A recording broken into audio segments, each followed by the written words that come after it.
Ever wondered how chips are soldered onto smartphone motherboards?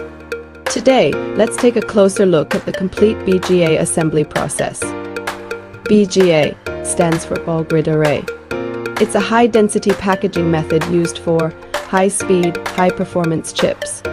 Unlike traditional pin packages, BGA uses solder balls underneath the chip to save space.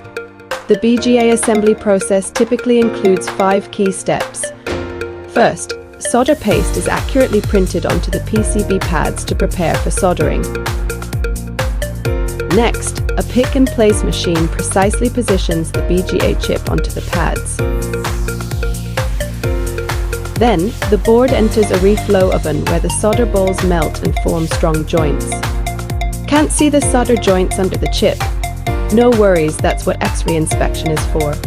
X-rays reveal hidden defects like cold solder joints or shorts. If any issues are found, a hot air rework station allows us to fix them with precision. BGA may seem complex, but it's a vital technology in modern electronics manufacturing. Curious to know more about BGA assembly, SMT placement, or PCBA services? Feel free to reach out to us.